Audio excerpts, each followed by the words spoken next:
Oh, it was not scaling it down 10 to 720, actually. Okay, I get it now.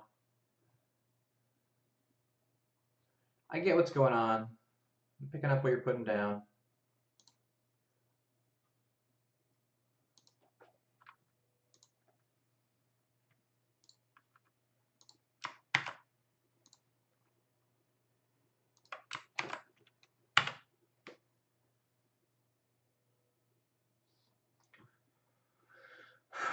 Okay, so um, I'll get back to what I was talking about before. I have those problems. Well, not problems. I know what's going on. There's no issue really. So, all right, I'm seeing no issues with keyframes. So yesterday I streamed and there was no sound on YouTube and Twitch because I wasn't recording sound in my OBS settings, which is dumb of me. So what I was doing was this stuff. I was very specifically looking at natural language, not Nginx, not this, not this, not this, not this, not this, not this, not this, not this, not this, not this, not. That's because I'm on the wrong screen. There we go. This is the right screen. So we're looking at NLP. And what I was discussing with myself, essentially, because it was muted and because no one was watching, was that we need to figure out a way to process user input before we do anything else. So, like, we can't move forward if we don't have a way to process user input into some kind of like method of understanding, right? We can't understand what they're saying if we don't know what they're saying. Does that make sense? And I put up a bunch of stuff right here. So what we did was we did some research on NLP. We found a couple prospects, which are noted over here. Spoke out loud about a bunch of stuff that is irrelevant. We looked at a bunch of NLP languages, or not languages, but ingesters and toolkits. So we found a few. The two main contenders right now are Compromise, which is Node.js based, or will be Node.js based. We're not doing it in the browser. And then Natural Language Toolkit. Now, my initial thought was to build all of this in .NET Core, so I could like cross-compile it to a bunch of different like things or whatever. That didn't end up happening, or that's not going to end up happening because I can't find any good .NET Core-based NLPs. And while I could use Natural Language Toolkit, which is Python-based, with .NET Core, it would be much easier to do that with Node or something else, like Python, for instance. We could make this an actual Python service in the cloud or whatever. Now, my thinking today was to literally test the performance of these two contenders. So to do that, I wanted to spin these up on Raspberry Pis and all this other stuff. I'm not going to do that. I'm not going to use Raspberry Pis. I'm not going to bother with that because it might take longer than we need, right? So what I'm going to do is test these two contenders on this desktop, which is now only doing one thing, and that is encoding video and then sending it over to my RTNP server. So we're no longer uploading. So there's a very specific stream. I mean, it's going to be kind of not a great test, but it's going to be better than nothing. We'll do a bunch of tests so that we kind of round out errors, I think. And yeah, so that's what we're doing today. So, okay, Restream, I don't care right now. Leave me alone. Pop out this chat, and then we're going to close my other windows so I have some download speed. There we go. Just monitoring my other. There we go. Okay, so first step is I don't think I have Node on this computer at all. I might have it here. I do have Node, actually. Okay.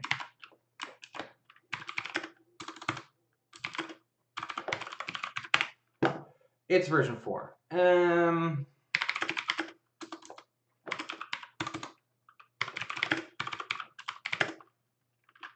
sudo apt remove purge node. What's my password?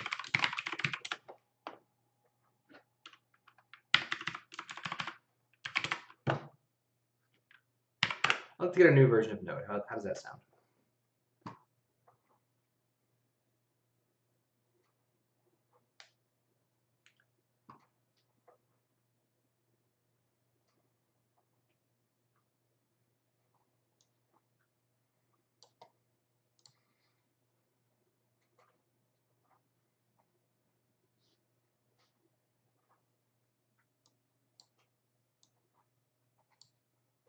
I don't know how it's going to show up for you guys, but whatever. Don't care. So they are on Node. What's their requirements? So they have a requirements. They're gonna package JSON, but like, do they have a minimum? Let's put the most recent node. How about that? Node 10. So we go to nodejs.org. We go to this one, other downloads for a Linux. Linux binaries. Yes. No, we don't. We want to add the.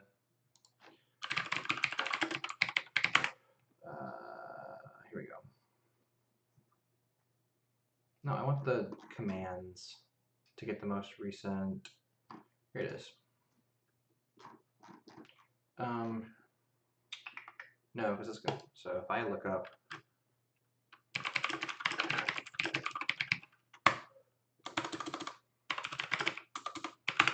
Let's update.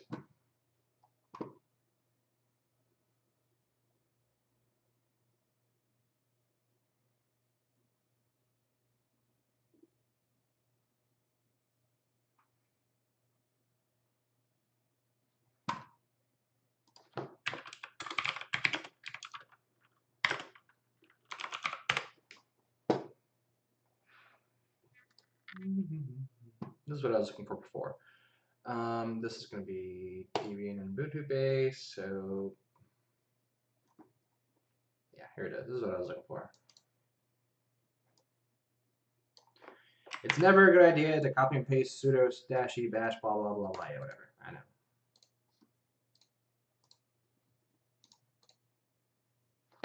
Boop.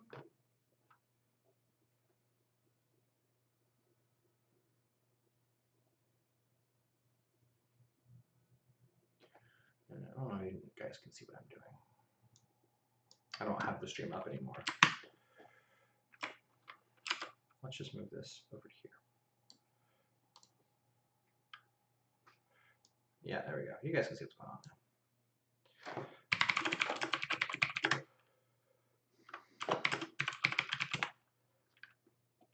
Get some Node.js going on. Oh, this is 8x. I wanted 10x. Whatever, it's fine. 8x is LTS, so it'll work just fine.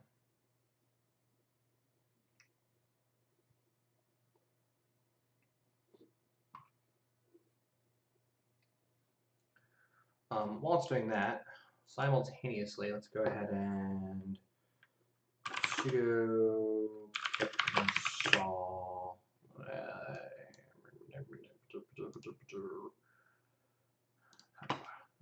I'm sure it's on the package managing thing. Install.txt. Okay, so they don't have pip install.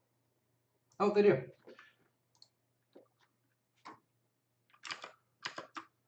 Sudo pip install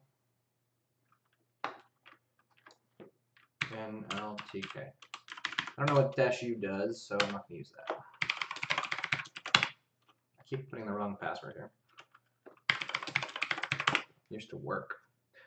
Okay.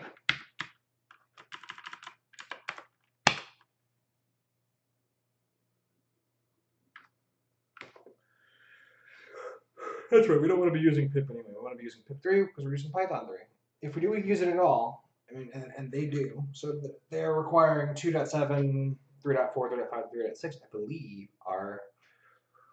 Oh boy, I'm got a really outdated pip. Pip3 install, upgrade.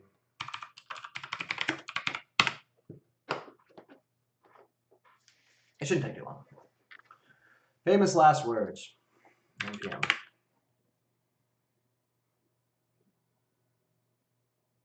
Okay, look, it's working. Okay, so we've got this working, we've got this working, and this is all going to be on my little, so my desktop has an i3 7350K overclocked to like 5 gigahertz. This should be a single-threaded thing anyway. Currently, at least one of my cores is just shooting network traffic essentially over to my RTMP server. So in theory, if I look task manager, I look at usage, look at how, so OBS is using not quite a core, so that's good. Look at performance, research monitor. Let's see what the individual cores look like right now. So CPU 0. So currently it's evenly spread over all the cores. That's good. That means that we shouldn't see too much impact. Ideally, what I'd do is I'd take a core and I'd virtualize over to a virtual machine, which I can actually do. But I just installed it on here. No, anyway, we'll just run it here. We'll run it a few times, and now, what do we want to test? We're just realizing, or I'm just realizing, we don't have a testing methodology just yet because, well, I didn't actually write one really. Yeah. What are you doing? Oh, because I have. There we go. Okay. You can go all the way over to here. We can go further than that, actually. There we go. So we do have benchmarks that I kind of wrote down. So this, I was reading up on it using a website that I'll find for you guys.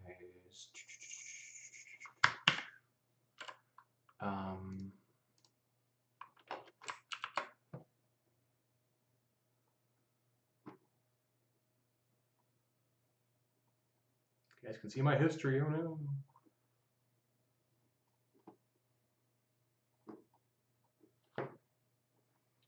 There's a Medium article. There we go. You can copy this over there. So did I put this anywhere? Oh, I did. It's right there. Look at that. Okay, so tokenizing is literally just breaking example tokens right here. That's not actually all that difficult, apparently. It's not going to take much time. So that's not really going to be oh, and this brings up another point that I'll talk about here in a second. It's not going to be a big issue. Tokenizing is just breaking the things down. Super simple right here. All it is splitting the string. So we don't need to use that as an actual, like, as a benchmark. This is, can we do a, can I make this strike through? Strike through. Space, no strike through. Tokenization is basically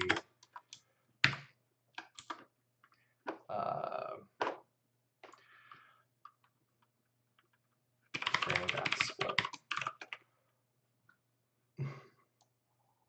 There's nothing particularly fancy about it. So, no, I don't want to do the whole thing. I just want to do this. Whatever, that's fine. So we don't really care. What we do need to do is how quickly it parses. Now that brings up an interesting question. And that is simply, why are we trying to do this on our service when Google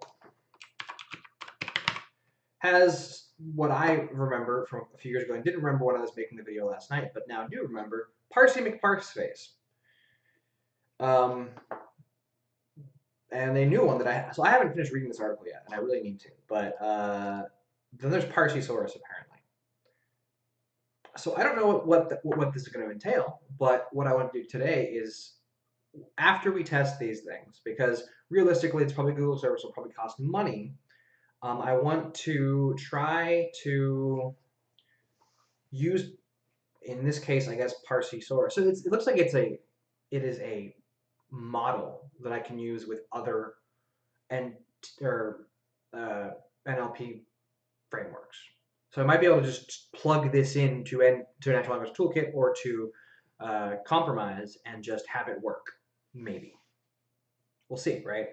But so let's go ahead and figure out our testing methodology, because then we know what to do with Parsisaurus.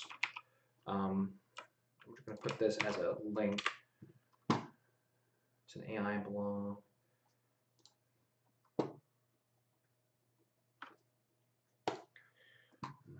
Because it's from just last year.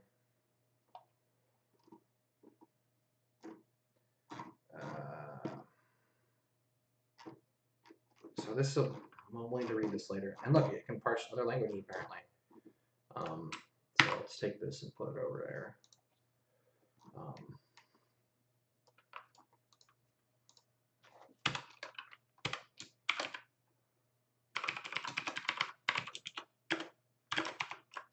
That's a maybe. But our methodology needs to be more defined, I think, before doing anything else. So how quickly it parses complex sentences. So what complex sentences are we parsing exactly? And it's well past lunchtime. I should probably go make myself some lunch. What sentences? What gives us a complex sentence? Now, there was an excellent example of a complex sentence in the article that I want to point out, and it was at the very top. The article, or the sentence,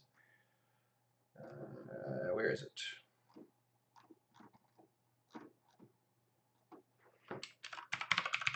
There you go. Environmental regulators grill business owner over illegal coal fires. Why is that a complicated sentence? It's not. Like, for us, you and I, we understand, like, pretty much at first blush. But this is, first of all, the grill is a metaphor.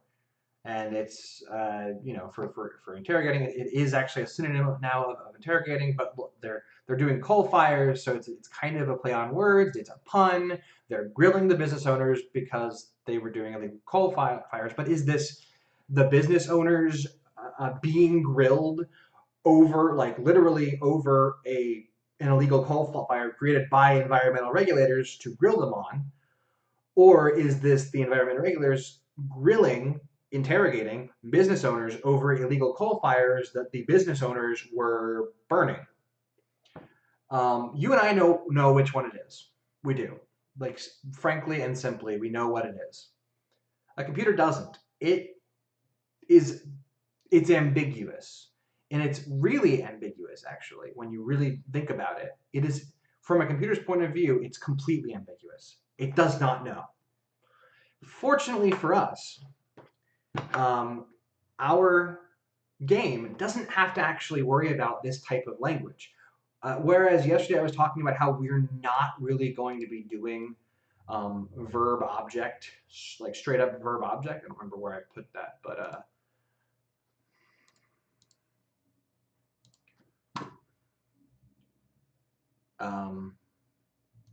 yeah, right here. Well, we're not going to be doing that necessarily, but that's going to be how most of our players are going to interact with it. They're going to be using hit goblin with sword. They might add like hard, or, you know, stab goblin with sword, or whatever. Now, I should say, mine's going to be sci-fi themed, but you know, we don't have to worry about that. But we want to be able to take into account if someone says, I go over and stab goblin with my knife of slaying, or of goblin slaying, hard in the ribs. That's a pretty complex, and it's not particularly ambiguous, though. You'll notice we don't they're being very declarative about who I am walking over to the goblin. So that's a very declarative, not unambiguous phrase. If there's more than one goblin, then maybe the computer would ask which goblin. But I stab it with my knife of, and then something. So our thing should understand that knife of something isn't like the knife that belongs to something, but it's a knife of goblin slaying. this is an item that we own. It should be able to do a quick lookup and then see that. Stab the goblin, so it knows to use the stab functionality, the piercing functionality, as opposed to the slashing or whatever, or just hit. Then hard, so I'm doing it pretty hard. It is declarative and it's unambiguous. We should have a way of dealing with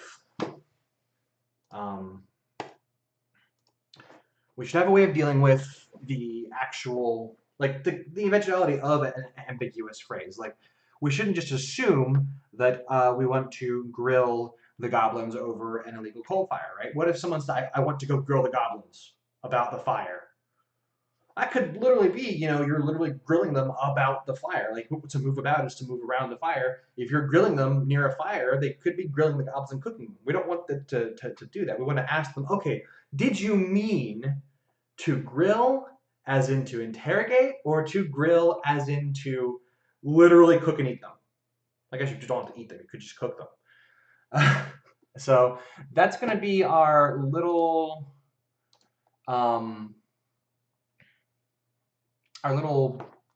that's probably going to be a side project eventually, like to really make this thing care about ambiguity. But in the meantime, most players will likely be unambiguous, right? We don't have to worry about that. So at that point, we just need to worry about performance. So which sentences should we be testing? We should be testing real, possible, though complex, real, possible, relatively unambiguous, though possibly complex commands.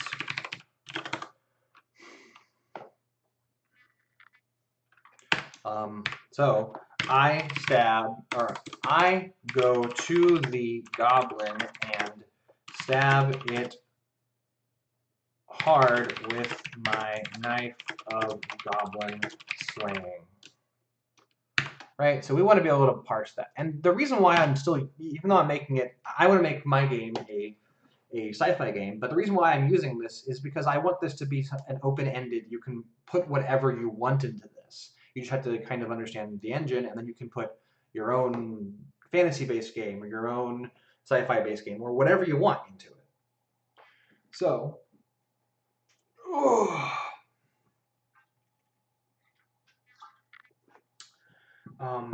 that's kind of where we are. So this is going to be a good one to test, and we're going to test this a few different times. We're going to phrase it a few different ways, see if we get the same thing.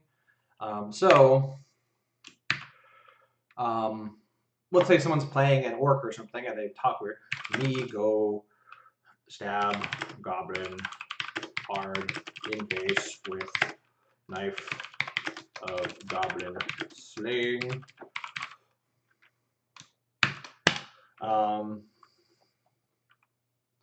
We go to the goblin. I go to the goblin and stab it hard in the face with my knife of goblin slaying. Me go stab goblin hard in the face with knife of goblin slaying. Those should be the same command. They should boil down to the same thing. We're not actually testing right now whether or not it works within the realm of our game, but we want to see what tokens we get back from these two different things. So those are two different things. Now we want to see how quickly it can do. It can say, so I stab the goblin hard in the face with my knife. So we're implying that it's the knife that they're holding, which is probably the knife of goblin slaying, right? And then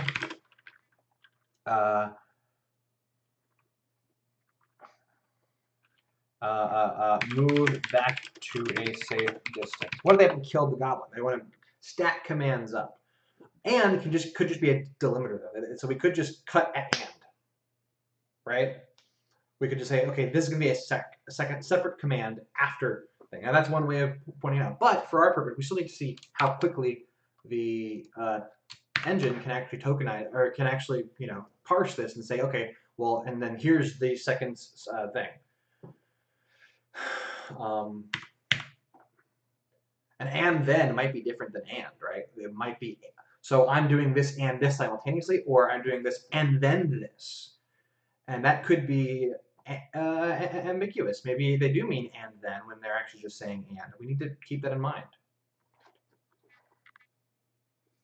So I think let's go with these right now. Let's take these and we will just start with them. Yeah? Yeah, I think that sounds good. That's a good idea. So let's try compromise first. Let's give it, let's do first blush, right? So how do I install you? Can I?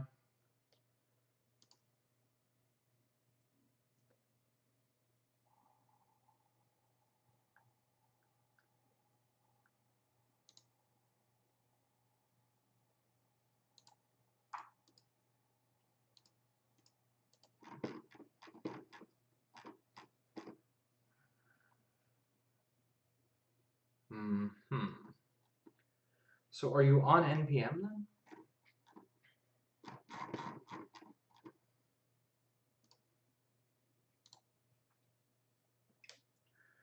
Oh, it is. Okay.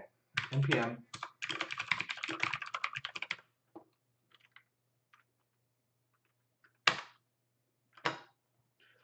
And this is the one that I believe that Dan Shipman used in that video.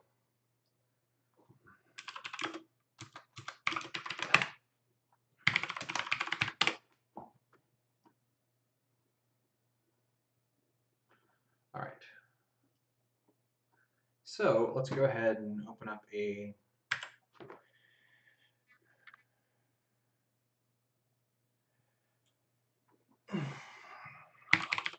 code.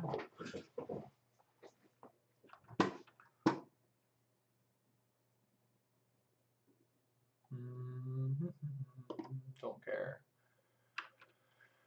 Open a folder. Just go back to my white workspace.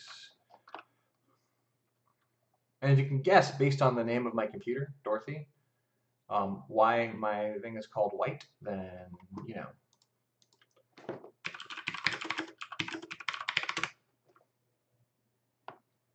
Or I'm sorry, not based off of the Dorothy, based off of Charlotte's Web.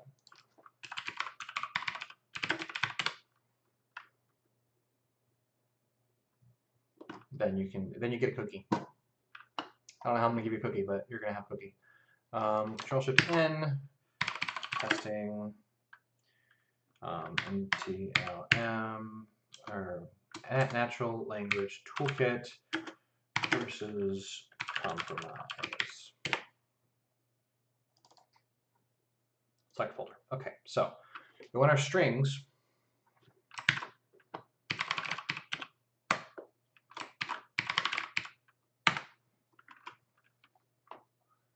Go back over here and grab all these.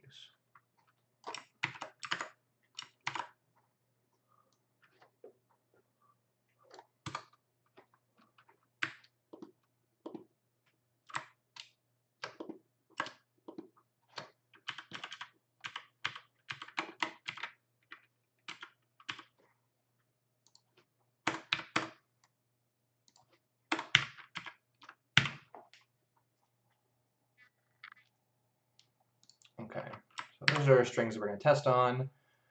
Let's make a new subfolder and call this one compromise.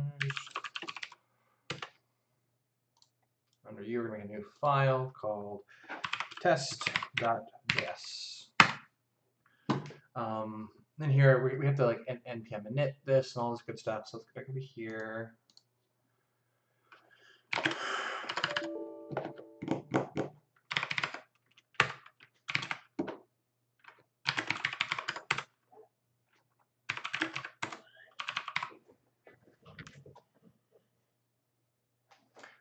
Cache is streaming.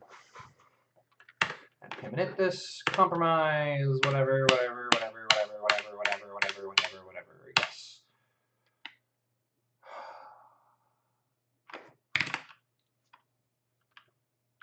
It's got package updation on npm install. install. Oh, you know what? I didn't actually install it globally, so.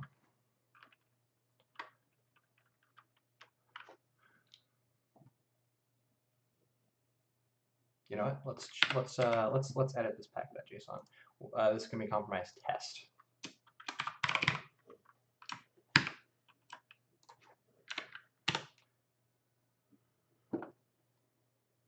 Okay.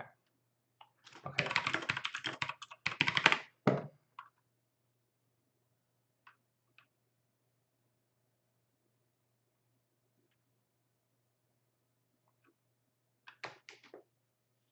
I don't care if there's an update actually, so go away.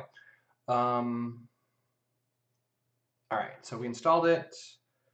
We've got a compromise here. Look at that. Now, to actually TSD it, we need. So I don't actually know how to do file IO in Node. I could figure it out, or I could just not care.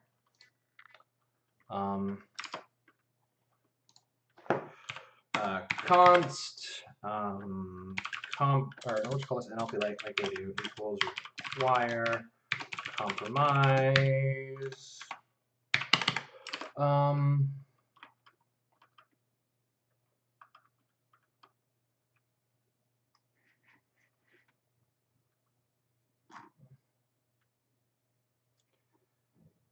I think I'm gonna have to do some learning on this outside of streaming actually, because I don't actually know. So I get what it's doing. So it's just you know, making it plural, but that's not what I want to do. I want to, is tagging what I need?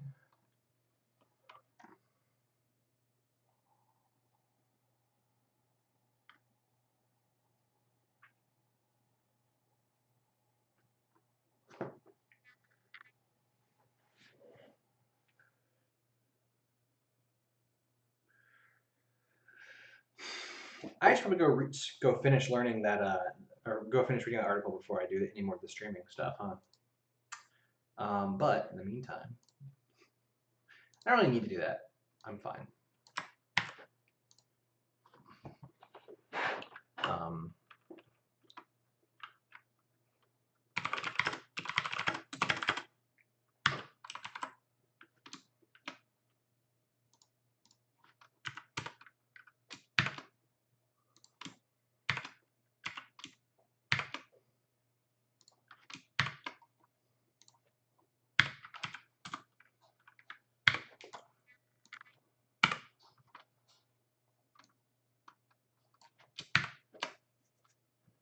There we go.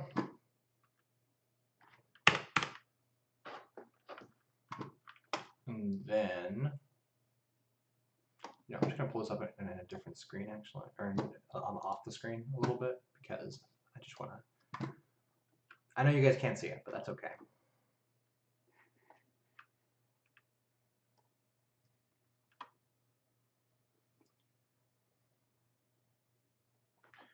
NLP,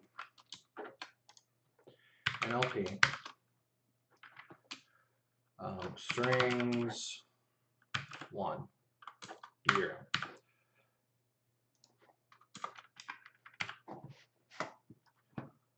Dot terms dot data.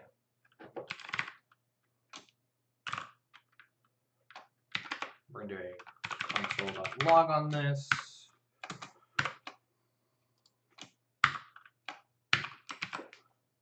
We're gonna run it.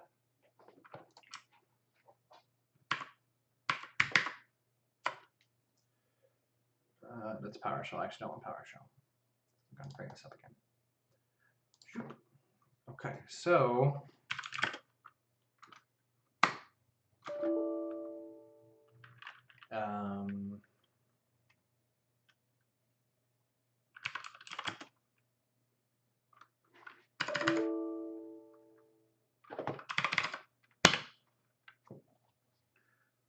okay.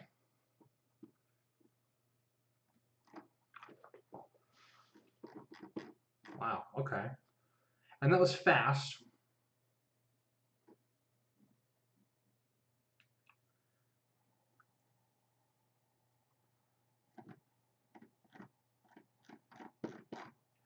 we're going to do time that.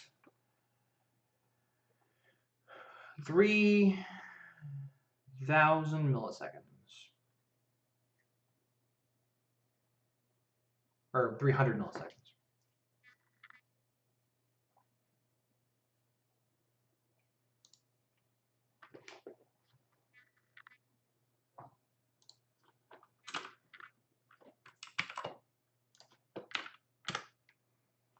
Milliseconds.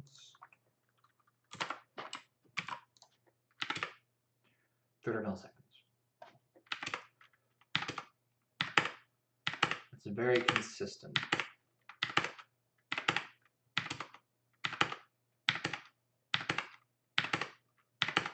It's really, really consistent. Okay, so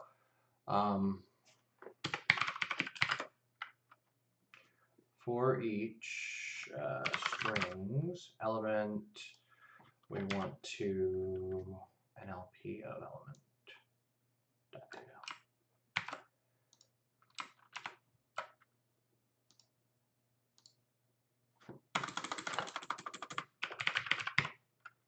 So you want to do it for all of them now. And it takes just as long. It is doing it for all of them, right? Oh. Okay, I'm an idiot. So keep me in mind that most of this is, you know what? Let's not do the output. Let's just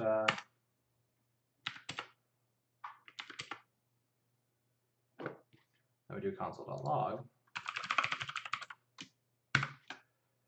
Because you can always use the user output as kind of a way of adding complexity without actually doing it, because it takes a long time to actually write things to the screen compared to just doing the work. So let's see what happens when we do this. It doesn't change, like, at all. Oh, I didn't save it either. So that added a little bit of time, but not a lot, you'll notice. So testing it with these guys is showing about 400 milliseconds to get through the whole thing, and that includes showing things to the user.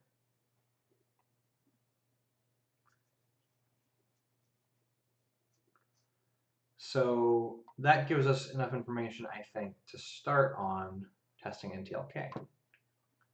So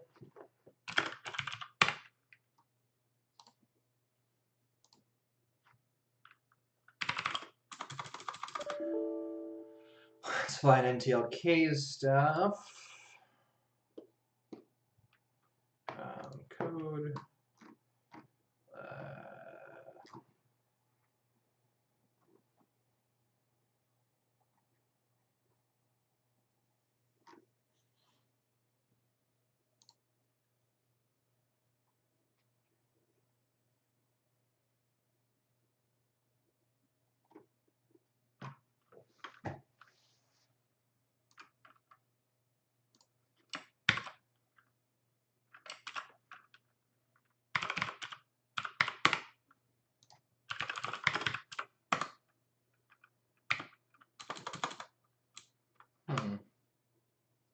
Oh, because we're not. It's not on our system.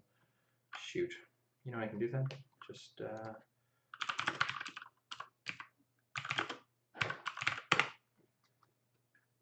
should be the same between the two because I've got Python 3 on both.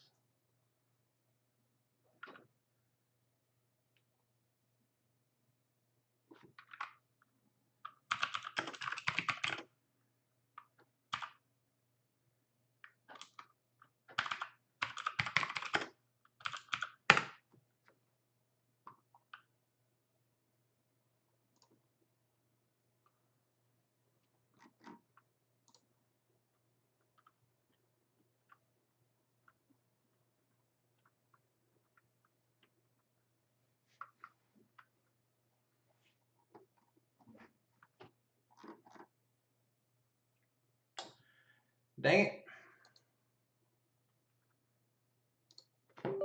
Run it as admin.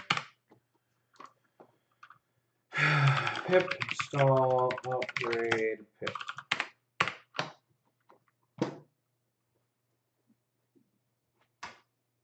What? so pip install TLK.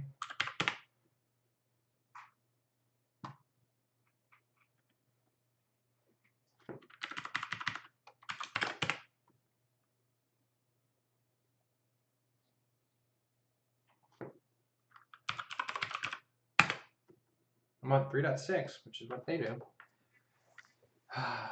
Great. Great, great, great.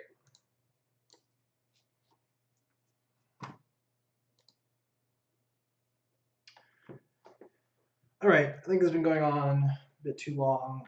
Let me just not knowing what to do. So what I'm gonna do is I'm gonna read it. I'm gonna finish reading the article, I think, so I kind of have at least an idea of what to look for. Because like I said yesterday, NLP is not my strong suit. And we have parsing with parse space anyway, so we might be able to just offload stuff to that. I might not have to understand NLP as much to do that. But in the meantime, I'm gonna go grab some lunch. It is getting late. And maybe I'll stream some gaming tonight using my new RTNP server. Yay! So yeah, talk to you guys later.